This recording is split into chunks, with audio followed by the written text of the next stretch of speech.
नमस्कार दोस्तों, आपका बहुत बहुत स्वागत है आपके खास चैनल रेट में। आज मैं लेकर आपके सामने प्राचीन एवं पूर्व मध्यकालीन भारत का इतिहास पाषाण काल से 12वीं शताब्दी तक पियर्सन पब्लिकेशन है और उपिंदर सिंह द्वारा ये लिखी गई है। जी हाँ दोस्तों, अगर आप सिविल सेवा सर्विसेज की तैयारी कर रहे हैं और आपको एक जो हमारा प्राचीन काल का इतिहास है उसकी पुस्तक चाहिए, बहुत डीपली आपको पढ़ना है, तो ये पुस्तक आपके लिए बहुत बढ़िया है।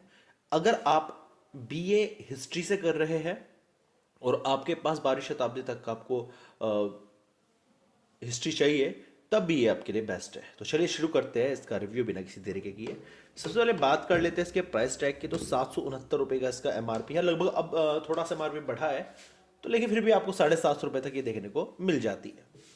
अब बात कर लेते हैं इसके अंदर के नंबर ऑफ पेजेस की। तो इसके अंदर आपको 732 पेजेस आपको इसमें देखने को मिलते हैं। अब बात कर लेते हैं इसके अंदर के मटेरियल की। क्या क्या मटेरियल आपको इसके अंदर देखने को मिलता है। सबसे पहले पुस्तक के बारे में समीक्षाकारों की धारणा क्या है वो इसके अंदर बताया गया है। इसके बाद प्राचीन एवं पूर्व मध्यकालीन भारत का इतिहास पाषाण काल से 12वीं शताब्दी तक, ये बात ध्यान रखना, ये पाषाण काल से 12वीं शताब्दी तक इसमें देखने को मिलता है। उपिंदर सिंह द्वारा रचित है और इसको अनुवाद किया गया है हितेंद्र अनुपम द्वारा। मतलब ये उपिंदर सिंह ने इंग्लिश लैंग्वेज में लिखी थी, जिसको हिंदी में हितेंद्र अनुपम ने ट्रांसलेट किया है। चलते हैं आगे, देखते हैं क्या खास है और इस बुक में। पेज की जो क्वालिटी है काफ़ी अच्छी और कलर्ड बुक है, पूरी की पूरी आपको कलर्ड बुक देखने को मिलती है, तो पढ़ने में तो मज़ा आने वाला है इसे। अब बात करते हैं क्या क्या इसके अंदर विषय सूची आपको देखने को मिलती है। संक्षिप्त विषय सूची, फोटोग्राफ, मानचित्र एवं चित्र, लेखिका परिचय, प्राक कथन, अभिस्वीकृति, प्राचीन एवं पूर्व मध्यकालीन भारत का इतिहास के पाठकों के लिए एक पथ प्रदर्शिका। अब चैप्टर्स की ओर चलते हैं। इसमें आपको सबसे पहले प्रस्तुतिकरण, प्रारंभिक भारतीय अतीत की अवधारणाएं। इसके बाद पाठ्यात्मक एवं पुरातात्विक स्रोतों की व्याख्या। इसके बाद पूरा पाषाण तथा मध्य पाषाण युगों के आखेटक संग्राहक, खाद्य संग्रह से खाद्य उत्पादन की ओर, नवपाषाण, नवपाषाणीय, ताम्रपाषाण और ताम पाषाण गांवों का उदय, लय 7000 से 2000 सा सै पू, हड़प्पा सभ्यता, लय लगभग वर्ष 2600 से 1900 सा सैसु पूर्व, पाठ्यात्मक और पुरातात्विक स्रोतों में प्रतिबिंब, सांस्कृतिक संक्रमण लगभग 2000 से 600 सा सैपू, लगभग 600 से 300 सा सैपू में उत्तर भारत शहर सम्राट और परिवारजकों का युग, राजसत्ता और धर्मसत्ता, मौर्य साम्राज्य आपको 324 से 187 तक देखने को मिलता है, अभिनव परिवर्तन और पारस्परिक प्रभाव लगभग 200 सा सैपू से 300 सा सै तक, सौंदर्य बोध और साम्राज्य लगभग 300 से 600 सा सै, और उभरता क्षेत्रीय विन्यास लगभग 600 से 1200 सा सैपू। लास्ट में आपको लिप्यंतरण तालिका, पारिभाषिक शब्दावली, अतिरिक्त पाठ्य सामग्री, संदर्भ ग्रंथ सूची, अनुक्रमणिका और आधार सूची आपको देखने को मिलती है। तो कुल मिलाकर हम शॉर्ट में बात करें आपको कौन कौन से इसके अंदर काल मिलते हैं, उसके आपको सबसे पहले आपको पूरा पाषाण, मध्य पाषाण कवर हो चुका है इसमें, फिर नवपाषाण, ताम्रपाषाण, हड़प्पा सभ्यता कवर हो चुकी है। आपकी पाठ्यात्मक जो पुरातात्विक खोज उनके बारे में बताया गया है, आपके सम्राट किस प्रकार के थे उस प्रकार, राजसत्ता और धर्मसत्ता बताया गया है, मौर्य साम्राज्य के बारे में बताया गया है, और यही चीजें इसमें कवर की गई है। चलते हैं आगे, बात करते हैं इसमें और आगे क्या देखने को मिलता है आपको। विषय सूची को अब थोड़ा सा डिटेल में बता दिया गया है, किस प्रकार की विषय सूची आपको देखने को मिलती है। अब काफ़ी स्टूडेंट्स की ये राय एडवाइस आती है कि आप विषय सूची को पूरा पढ़ा करें, जिससे कि हम उसको सिलेबस से मैच कर सके और चेक कर सके क्या ये पुस्तक हमारे लिए है या नहीं है। विषय सूची थोड़ी लंबी होगी, लेकिन फिर मैं पढ़ूंगा जरूर आज, और क्योंकि ये बुक बहुत ज़्यादा मतलब इंपॉर्टेंट है। अगर आप बीएमए की तैयारी कर रहे हैं या फिर आप किसी कॉम्पिटेटिव एग्जाम की तैयारी कर रहे हो, तो आपको पता होना चाहिए इसमें कौन कौन से टॉपिक कवर किए गए हैं। तो चलिए शुरू करते हैं। सबसे पहले आपको बता चुका हूँ फोटोग्राफ्स वगैरह देखने को मिलेगा, तो स्टार्टिंग का पोर्शन है, डजंट मैटर। इसके बाद प्रस्तुतिकरण में क्या क्या दिया गया है वो इसमें बताया गया है। यहां से चैप्टर एक स्टार्ट होता है, पाठ्यात्मक एवं पुरातात्विक स्रोतों की व्याख्या, इतिहास के दृष्टिकोण से प्राचीन पाठों का अध्ययन, प्राचीन तालपत्र पांडुलिपियां जो हमें मिली थी, पाठ्यात्मक स्रोतों का वर्गीकरण, भाषा शैली और विषय वस्तु, वेद, संस्कृत के दो एपिकस रामायण और महाभारत। महाभारत का पुरातत्व, रामायण में अंतर्निहित कालानुक्रम, पुराण, धर्मशास्त्र, धर्मशास्त्र व्यवहार और सिद्धांत, बौद्ध ग्रंथ, बौद्ध भिक्षुणी गान, जैन ग्रंथ, संगम साहित्य और कालांतर का तमिल साहित्य, दो तमिल एपिक्स की कथा वस्तु, प्रारंभिक कन्नड़ और तेलुगु साहित्य, अन्य कुछ अन्य प्राचीन पाठ, जीवन चरित्र और इतिहास लेख, बाणभट्ट और उसकी राजकीय आख्यायिका, प्राचीन भारतीय इतिहास लेखन की प्रकृति, हिंदुओं का लेखन कला पर अल बरूनी की टिप्पणी, विदेशी लेखकों के वृत्तांत, भारत का आंतरिक अतीत और पुरातत्व, पुरातत्व में प्रयुक्त वैज्ञानिक तकनीक, रेडियो कार्बन तिथि निर्धारण, पुरातात्विक सूचनाओं की व्याख्या, नृजातीय पुरातत्व विज्ञान, तकनीक की सामाजिक सांस्कृतिक पृष्ठभूमि, पुरातात्विक स्थलों का संरक्षण, पुरालेख शास्त्र अभिलेखों का अध्ययन, प्राचीन और पूर्व मध्यकालीन लेख, प्राचीन तथा पूर्व मध्यकालीन अभिलेखों की भाषा, अभिलेखों का तिथि निर्धारण, अभिलेखों का वर्गीकरण, इतिहास के स्रोत के रूप में अभिलेखों का उपयोग, मुद्रा शास्त्र, सिक्कों का अध्ययन, भारतीय सिक्कों का संक्षिप्त इतिहास, इतिहास के स्रोत के रूप में सिक्कों का महत्व और निष्कर्ष आपको लास्ट में देखने को मिलता है। चैप्टर 2 की हम बात करें, चैप्टर 2 आया पुरापाषाण तथा मध्य पाषाण युगों के आखेटक संग्राहक, भूवैज्ञानिक युग तथा होमिनिड विकास कर्व।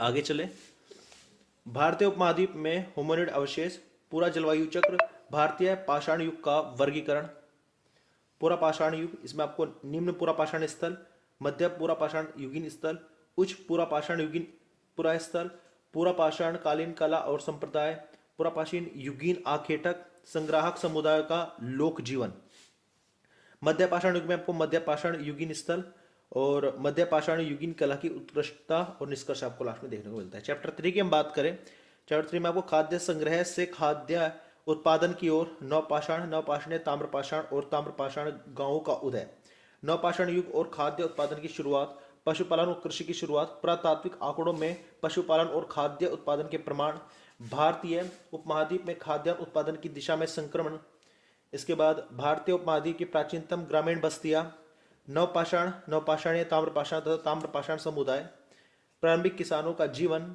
उपासना, आस्था, धर्म और विश्वास।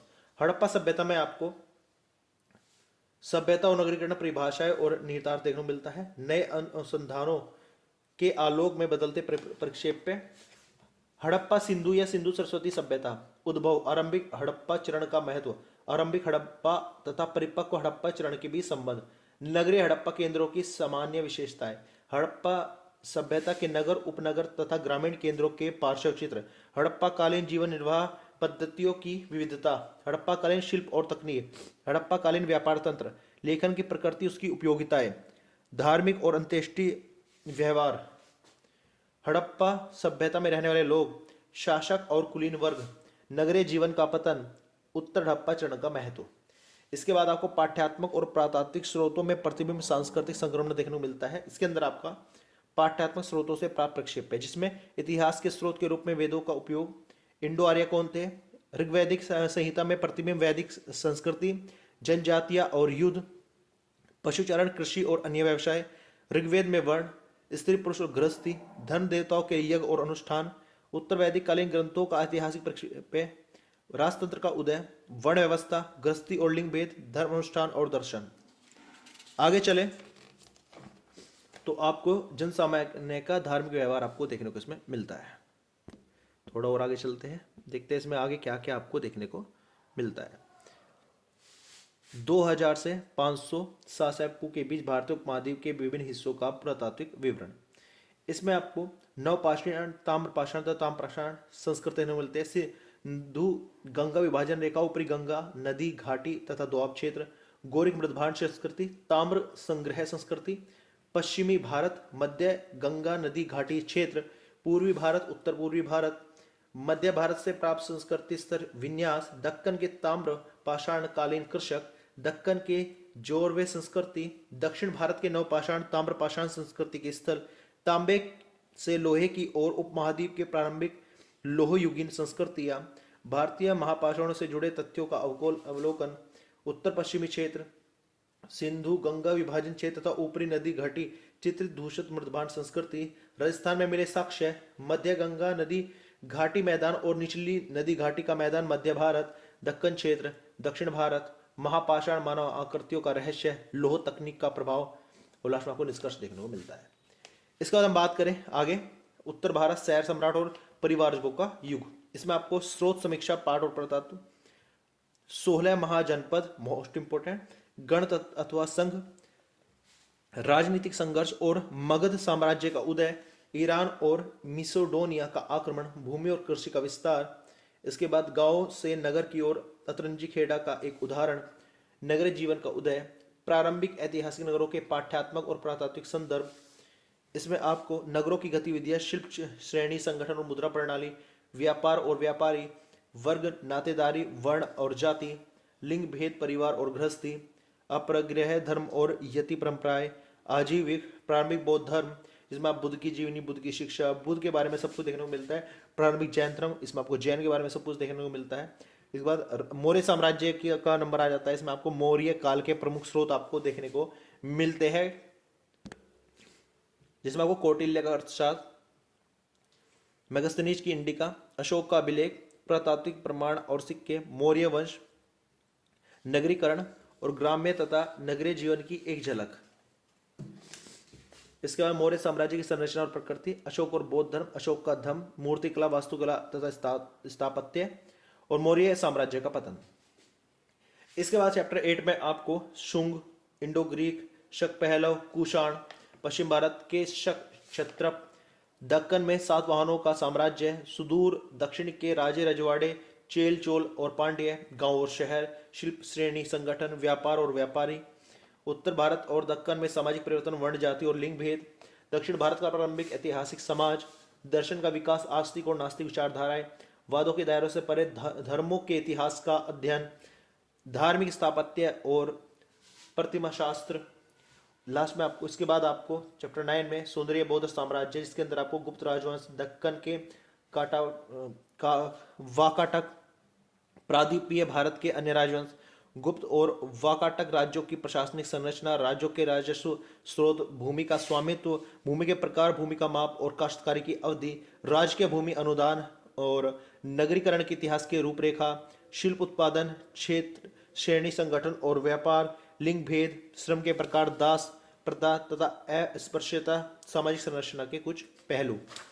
इसके बाद आगे चलो, धार्मिक विकास की रूपरेखा, कला की एक क्लासिक युग, धार्मिक स्थापत्य, संस्कृत साहित्य, गणित और खगोल शास्त्र, चिकित्सा ज्ञान, निष्कर्ष। और लास्ट जो चैप्टर है चैप्टर 10, इसमें आपको उभरता क्षेत्रीय विन्यास, जिसमें आपका दक्कन, सुदूर दक्षिण, उत्तर भारत, पुष्यभूति, हर्षवर्धन, पूर्वी भारत, राजपूत वंश, राजकीय भूमि अनुदान, ग्रामीण समाज क्षेत्र विशिष्टताएं, पूर्व मध्यकालीन भारत में नगरीकरण की प्रक्रियाएं, पूर्व मध्यकालीन दक्षिण भारत में ऐतिहासिक प्रक्रियाएं, धार्मिक परिदृश्य और पूर्व मध्यकालीन स्थापत्य और मूर्तिकला। इसके बाद लास्ट में आपको पेंटिंग्स वगैरह देखने को मिलता है। तो ये थी विषय सूची, थोड़ी लेंथी हो चुकी है, लेकिन अगर आप इसको नहीं देखना चाहते आप स्पीड बढ़ा सकते हैं या इन पेजेस का स्क्रीनशॉट ले सकते हैं, इससे बाद में आप देख सकें कि विषय सूची में आखिरकार है क्या। बहुत कम मैं विषय सूची इतनी डिटेल में पढ़ता हूँ, इसलिए मेरी वीडियो थोड़ी छोटी होती है, जिससे कि ना तो आप बोलो, लेकिन इसकी विषय सूची पढ़नी इसलिए जरूरी थी ताकि आपको पता लग जाए कि इस बुक में आखिरकार है क्या। शॉर्ट में बताकर विषय सूची में काम नहीं चलता, आपको अगर सिलेबस से मैच करना है तो उसके हर एक पॉइंट को आपको देखना पड़ेगा। अब देखते हैं चैप्टर का पैटर्न किस प्रकार का आपको उसमें देखने को मिलता है। यहाँ पर सबसे पहले फोटो और मानचित्र दिए गए हैं, किस पेज पर कौन सा मानचित्र है उन सब के बारे में डिटेल यहाँ पर दी गई है। उपेंद्र सिंह जी के बारे में बताया गया है शुरुआत में ही कि लेखक कौन है, क्या इनकी क्वालिफिकेशन है, कौन है, ये सब कुछ बताया गया डिटेल में। आगे चले तो इस पुस्तक को पढ़ना कैसे वो डिटेल में बताया गया, क्या क्या खास इस पुस्तक में कलर्ड पेज पर बताया गया। बड़ा शानदार चित्र, अब ऐसा लग रहा है जैसे कोई एल्बम चेक कर रहे हैं। बड़ी खास बुक है, अच्छी बुक है। प्रस्तुतिकरण किस प्रकार का है, इसके अंदर प्रस्तुतिकरण बताया गया है सबसे पहले। और जो मैप्स है कलर्ड है, काफ़ी अच्छे है, पेज पढ़ते हुए आपको मजा आने वाला है बहुत ज़्यादा।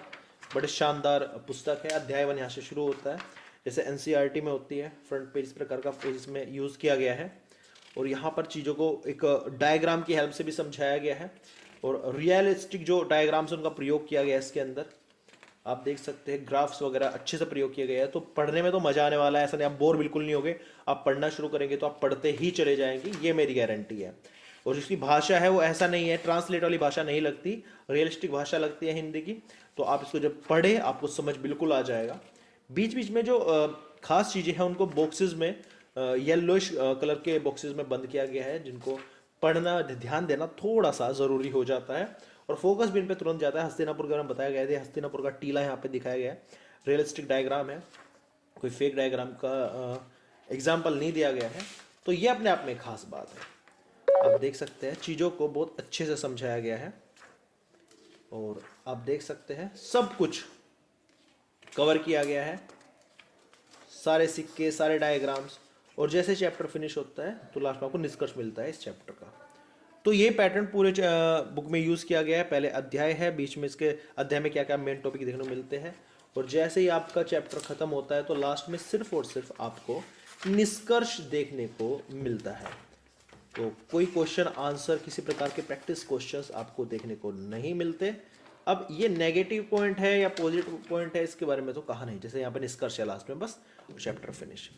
लास्ट में बात करें तो आपको कुछ खास चीज़ें आपको चैप्टर में देखने को मिल जाती है। बुक के अंदर आधार सूची, रेफरेंस कहाँ कहाँ से लिया गया है, इंडेक्स देखने को मिल जाता है आपको, और रेफरेंस सूची देखने को मिल जाती है यहाँ पे आपको। तो ये इसकी कुछ खास हाइलाइट्स है जो अपने आप में यूनिक है। कुछ शब्दावली डिक्शनरी देखने को मिलती है, कोई भी शब्दावली में कन्फ्यूजन आ रखा है तो यहाँ से आप उसको समझ सकते हैं। रेटिंग की बात करूँ तो रेडिट पर मैं इसको 5 में से 5 की रेटिंग दूंगा।